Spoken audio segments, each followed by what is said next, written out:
சேலத்தில் வர 21 இளைஞரணியினுடைய 2வது மாநில மாநாடு நடைபெற இருக்கிறது. டிசம்பர் 17 நடக்க வேண்டியது. சென்னை வெள்ளம், அப்புறம் அதே மாதிரி தூத்துக்குடி, நெல்லை மாவட்டங்களில் மழை பெஞ்சதுனால தலைவர்களுடைய அறிவுறுத்தல் பேரில் 2 முறை தள்ளி வைத்து இப்போ 21 சிறப்பாக நடைபெற இருக்கிறது. அனைத்து ஏற்பாடுகளும் சிறப்பாக செஞ்சுருக்கிறோம்.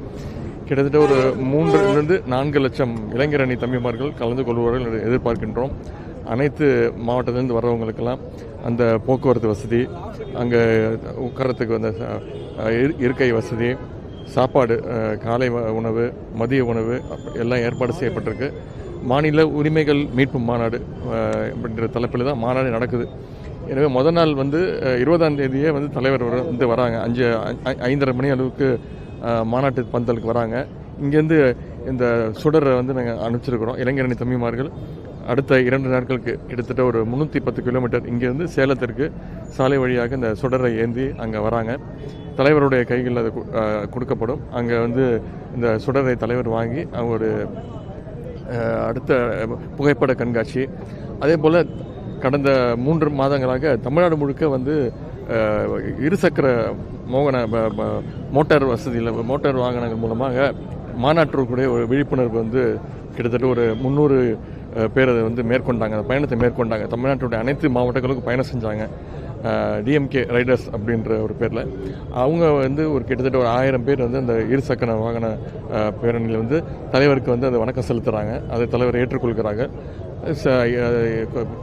கழகத்துடைய பாடல் நிகழ்ச்சி இருக்குது. இயக்க பாடல்கள் இறையன்பன் குத்தூஸ் அவர்கள் நடத்துகிறார். அதன் பிறகு அடுத்த நாள் காலை 21 காலை 8:45 மணி அளவுக்கு தலைவர் அவர்கள் மாநாட்டு திடலுக்கு வராங்க.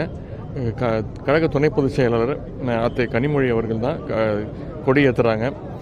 அதன் பிறகு மாணவரணி செயலாளர் எழிலரசன் அவர்கள் மாநாட்டை திறக்கிறாங்க. அதன் பிறகு மாநாட்டு தீர்மானங்கள்லாம் வாசிக்கப்பட்டு அனைத்து மொழிப்போர் தியாகிகளுடைய படங்களுக்கெல்லாம் மரியாதை செய்யப்பட்டு 22 பேச்சாளர்கள் அவங்கெல்லாம் கழகத்துடைய வரலாறு, கொள்கைகள் அதை பற்றிலாம் ஆளுக்கு ஒரு 10-15 நிமிஷம் அவங்கெல்லாம் உரையாற்றுறாங்க. அதன் பிறகு கலை நிகழ்ச்சி, புதுகை பூபாலம் அவங்க ஒரு 20 நிமிஷம் கலை நிகழ்ச்சி நடத்துகிறாங்க. நண்பர் பாடகர் திருக்குறள் அறிவு அவர் அம்பேத்கர் பாடல், அப்புறம் கலைஞர் பற்றி பாடல், பேரறிஞர் அண்ணா பற்றி, பெரியார் பற்றி பாடல்கள் இருக்குது. அதன் பிறகு மாலை ஒரு 5 மணிக்கு நம்முடைய தலைவர் அவர்கள் சிறப்புரையாற்ற இருக்கிறாங்க. நான் ஒரு 4 மணி அளவில் நான் பேச இருக்கின்றேன்.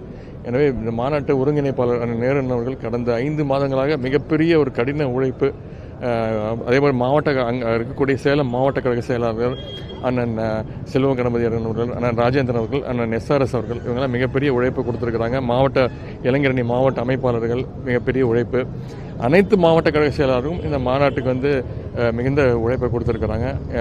எல்லா மாவட்டத்திலேருந்தும் இளைஞரணி தம்பிமார்களை போக்குவரத்து வசதியெல்லாம் செய்யப்பட்டு அங்கெல்லாம் அழைச்சிட்டு வராங்க. எனவே மாநாட்டை ஒரு மிகப்பெரிய ஒரு கூடி ஒரு நாள் இருந்து கலைந்து இல்லாமல் அந்த மாதிரி இல்லாமல் ஒரு கொள்கை கூட்டமாக இளைஞரணி தம்பிமார்கள் தயார்படுத்துறதுக்கு வகையில் இந்த மாநாடு நடக்க இருக்கு. மாநில உரிமை மீட்பு மாநாடு நம்ம பெயர் வச்சிருக்கோம். அப்படி இருக்கும்போது எது போன்ற தீர்மானங்கள் எதிர்பார்க்கலாம்? நாளைக்கு வாங்க, 21 வாங்க, தீர்மானங்கள். இந்திய அளவில் ஒரு மாற்றத்தை ஏற்படுத்தக்கூடிய ஒரு மாநாடு தமிழ்நாடு மட்டுமல்ல, எல்லாருமே எதிர்பார்த்துட்டு இருக்கிறாங்க என்னென்ன தீர்மானங்கள். இப்போ நீங்கள் கேட்ட மாதிரி என்னென்ன தீர்மானங்கள் நிறைவேற்ற போகிறோம் அப்படின்னு. கண்டிப்பாக வருகின்ற 2020 இந்த தேர்தல் நாடாளுமன்ற தேர்தலுக்கு ஒரு மிகப்பெரிய ஒரு முன்னெடுப்பாக இந்த இளைஞர்களை எல்லாம் தயார்படுத்துகின்ற விதமாக நம்முடைய இயக்கத்துடைய கொள்கைகளை, அதே மாதிரி இந்த 9 வருஷத்தில் அதிமுக ஆட்சியில் நம்முடைய இழக்கப்பட்ட அந்த உரிமைகளை எல்லாம் மீட்கின்ற வகையில் இளைஞர்களை தயார்படுத்துகிற விதமாக இந்த மாநாடு கண்டிப்பாக அமையும். ராமர் கோயில் திறப்பு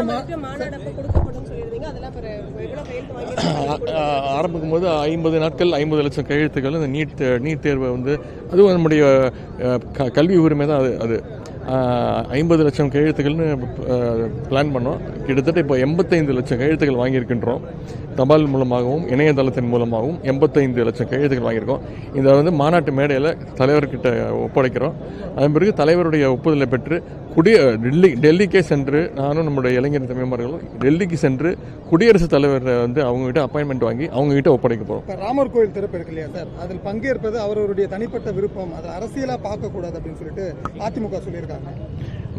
அது அவங்களுடைய விருப்பம். அவங்க கர சேவைகள்லாம் ஆள்லாம் அனுப்பிச்சாங்க. கலைஞர் வந்து ஏற்கனவே சொன்னார், எங்களுக்கு வந்து நாங்கள் எந்த மதத்திற்கும் எந்த ஒரு நம்பிக்கைக்கும் எதிரானவங்க கிடையாது. அங்கே கோயில் வர்றது வந்து எங்களுக்கு பிரச்சனை கிடையாது. ஆனால் அங்கே இருக்கக்கூடிய அந்த மசூதியை இடிச்சிட்டு அங்கே கோயில் கட்டினது தான் எங்களுடைய நாங்கள் வந்து எங்களுக்கு அந்த உடன்பாடு கிடையாது. நம்முடைய பொருளாளர் ஏற்கனவே சொல்லியிருக்கிறாங்க, ஆன்மீகத்தையும் அரசியலையும் ஒன்றாக்காதீங்கன்னு சொல்கிறோம். கால்வலி இருக்கிறதுனால அதில் பங்கேற்பது குறித்து யோசிக்கிறேன் அப்படின்றது அவர் தவிர்த்து நிறைய போகிறதுனால அவருக்கு நிறைய அடிக்கடி கால்வலி வருது. இல்லை, அவங்க எல்லாமே வாழ்த்து சொல்லியிருக்காங்க. அனைத்து இந்தியா முழுக்க இருக்கக்கூடிய அனைத்து தலைவர்களுமே வாழ்த்து சொல்லியிருக்காங்க. எங்களுடைய தலைவர் அதான் அது சிறப்பு விருதுன்றது.